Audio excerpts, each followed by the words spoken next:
ꯅꯤꯡꯁꯤꯡꯖꯔꯤ ꯂꯥꯎꯁꯨ ꯃꯌꯥꯝꯅ ꯇꯔꯥꯝꯅ ꯍꯧꯖꯔꯤ ꯑꯩꯈꯣꯏꯒꯤ ꯉꯁꯤꯒꯤ ꯃꯤꯐꯝꯁꯦ ꯃꯄꯨꯡ ꯐꯥꯅꯕꯒꯤꯗꯃꯛꯇ ꯑꯍꯥꯟꯕꯗ ꯑꯩꯈꯣꯏꯒꯤ ꯃꯤꯡꯒꯅ ꯄꯜꯂꯕ ꯃꯇꯤꯛ ꯆꯥꯕ ꯑꯩꯈꯣꯏꯒꯤ ꯑꯣꯖꯥ ꯇꯝꯕꯥꯕꯨ ꯑꯍꯥꯟꯕꯗ ꯑꯩꯅ ꯀꯧꯈꯠꯆꯔꯤ ꯇꯥꯏꯛꯁꯇ ꯂꯦꯡꯁꯤꯟꯕꯤꯌꯨ ꯍꯥꯏꯗꯨꯅ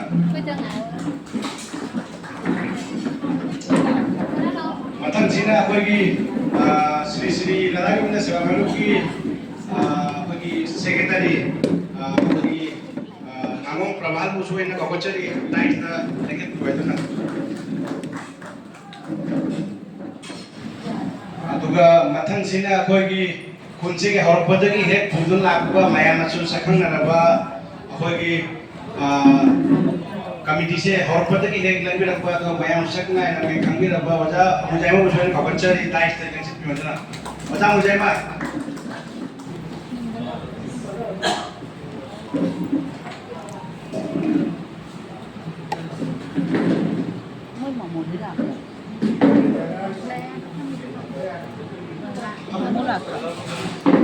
मथन से ना कोई की वाइस प्रेसिडेंट और भी कोई की मैंने जो है ना खाना जब एक्टिव कोई ना जाओ रिबा कोई की के बना बस ये वाइस प्रेसिडेंट होता है वो नाइस तरह के ट्रेंड को किसी जरिए हो जाता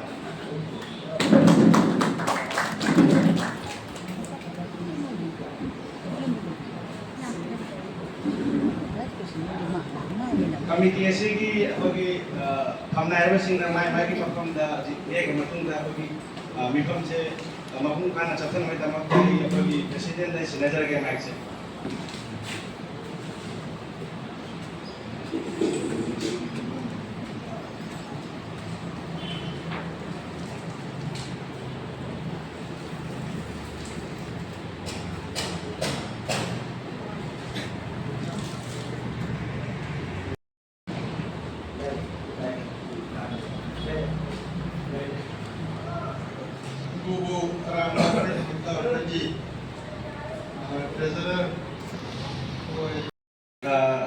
एनुअल जनरल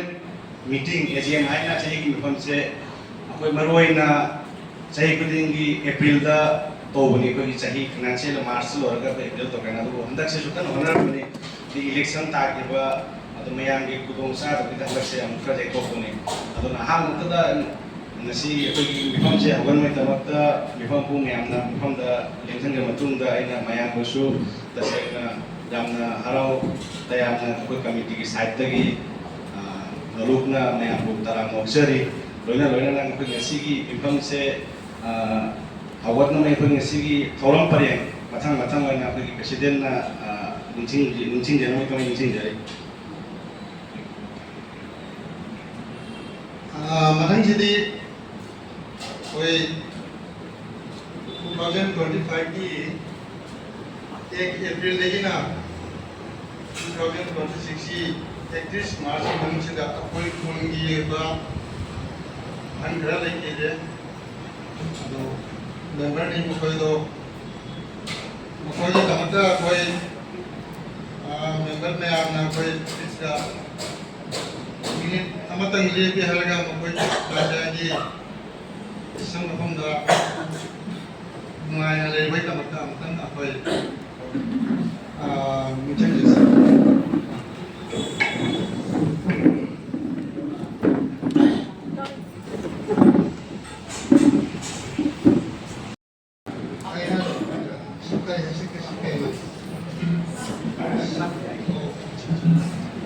इमा कमिटी में गोपाल तेज गोपाल की मां लगी जब तारीख ना तांग 8 जून की 25 की अनि सुबदरा मणिबाला देवी राजेंद्र सिंह कोई खानापाड़ा की लगी जब तारीख ना 2 अक्टूबर 25 अहम सुबदरा मणिबाला देवी कोई मतलब कोई गोपाल कोई अंगम प्रभा कोई सेक्रेटरी मानी मांगला की जब सिना 4 जून 4 जनवरी 2026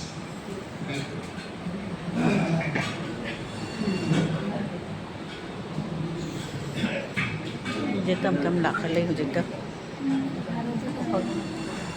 मथंगी प्रोग्राम थी जनरल सेक्रेटरी चाही पाउदम ꯈ꯭ꯋꯥꯏꯗꯃꯛꯇ ꯄꯥꯝꯅ ꯇꯥꯍꯟꯖꯩ꯫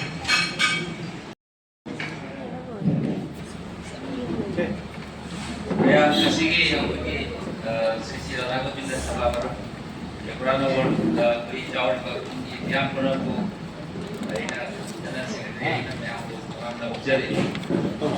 Ya, kami benda waktu tu ina yang bu nuai dan kalau punggok jadi.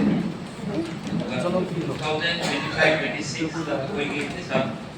mungkin punggok orang kau ini bersih tu ini mana dah ina. Sekretari kau dan sini ina punggok jadi. Pada sejarah kita sebab baru di pagi tadi mayam dah mulai dari pondok tadi. Loina teknik bipam AGM sudah lagi mayam berau teramna.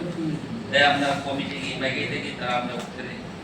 Sri Lala Govinda Mandir sebab baru kita ini hari ini financial year 2025-26 ki secretary organ mayam dari. Mandir sudah cang naik nanti ini boleh orang Jausan Holi Kang dan Proses Berat Telepon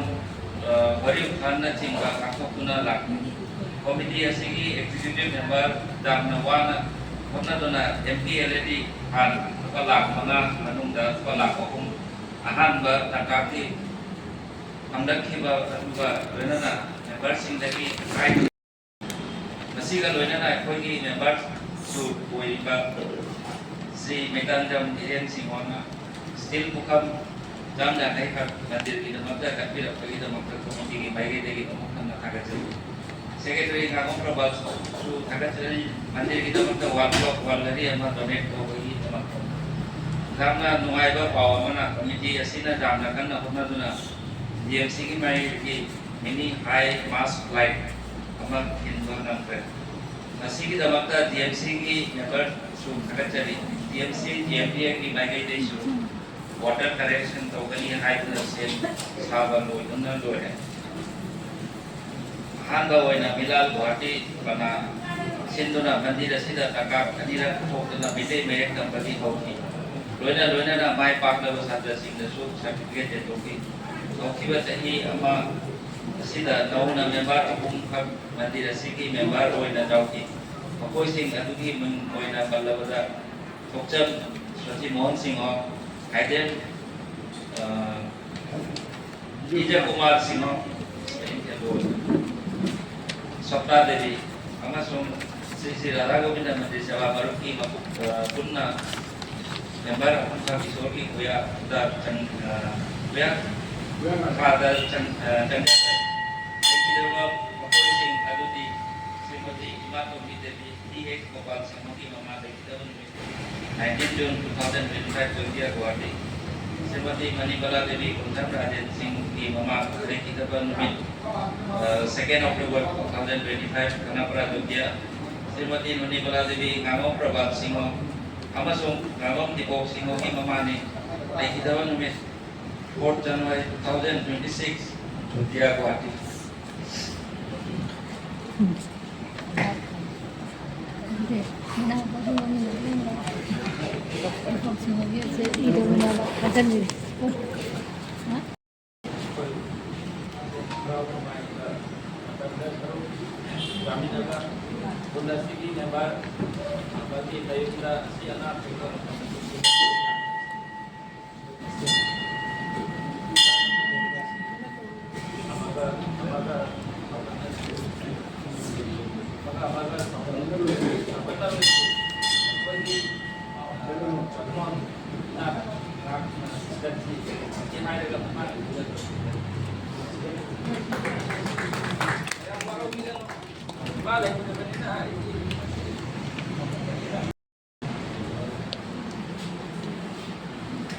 Nanti jadi janji kalau चंदों मम्मा जैसे खाली चंदों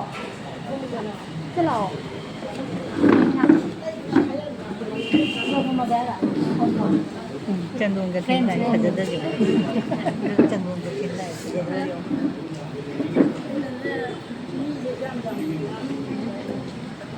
family पढ़ो तो धुंधो लगी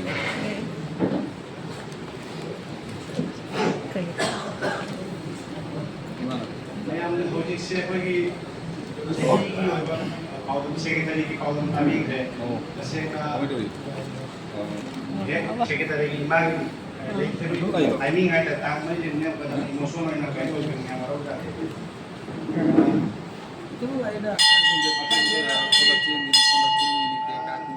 तेजरा की बोलाई चले तेजरा से तुम Masama. मैं हम gue dan मैं nanti kau ayam ada yang di dalam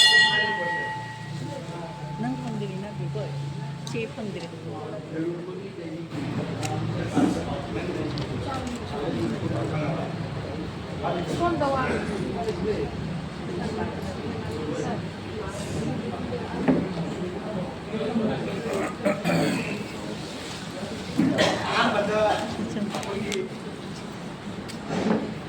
Sige lagi. Si baik dari kau, pergi income se, Oh, sige, sige. income baik dari pergi kunci gitu na, kamai na income mau kono hari tu, kasi nanti, Siya pa mo. Sona panggil. Pandiri siya nga.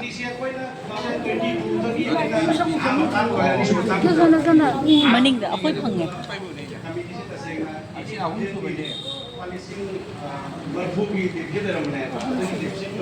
Siya umra na nang doon siya.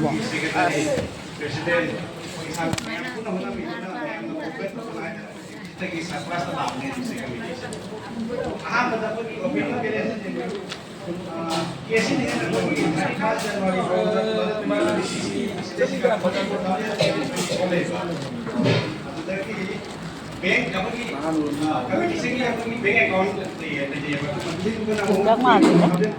thank you hari mà đó. Sẽ đi đây vậy. Tiếp kia mà hoàn. Sana.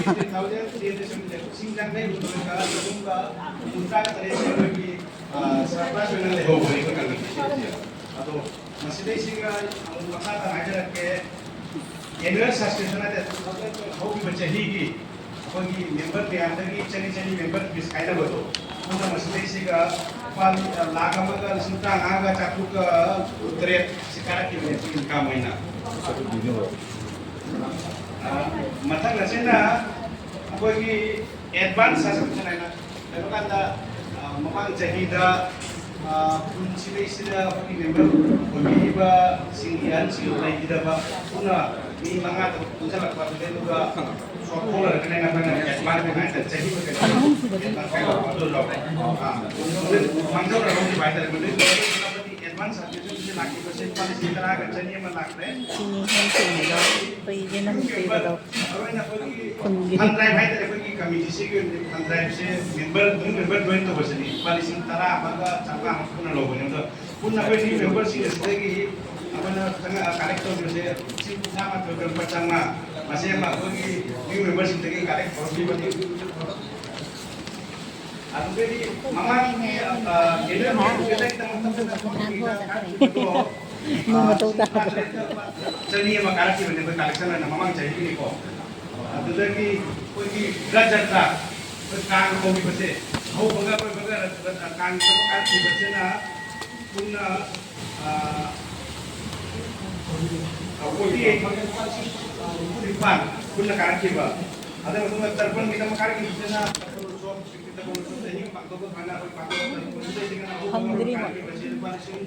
kun ma ko ka ni pa ma ka kare asli singen ka sa mamang ki mamang de ko singen che khana ram de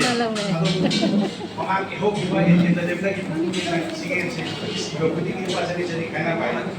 adar abe singen che khane ki pa se ko ki Ke thor ba. pa sing ta ka ni pa ka ki ba Tiyo hum so. masih ko ki ada soso ben ka ma ni Ke thor ba ba. purpose pa na ko pa emergency sama jadi kena bani mesti sih kan pun korban parsi kan paling sih itu bukan sama member lain ini naik member की list पसी उसने ये था मैं तो के pak चलिए का जाके बड़ी अम्मा थंग दता है ना कोई ऑफिस स्टेशन आने ऑफिस में सीधा मरवे ना ममान चाहिए से pada नलेगी वाइटर देख वाइटी तसेंग ना कोई मेयर लाकिवा एमपी लाकिवा अते मैं अम्मा लाकिवा अपनी आप कुंभा क्लास में ऊपर रही गए ऑफिस का तो मरोई ना मधुदर में कर पता है मेरे ऑफिस टेंशन से पा पॉलिसिंग तरह का चाम का हुमुद्रा तरे दस मुचांग दे आदुदगी हाउस रूम से जैसे कपड़ा मुद्रा तरे का चांपी का ngasi gi na si se loisalage mathang da su lei matang matang matang pirakani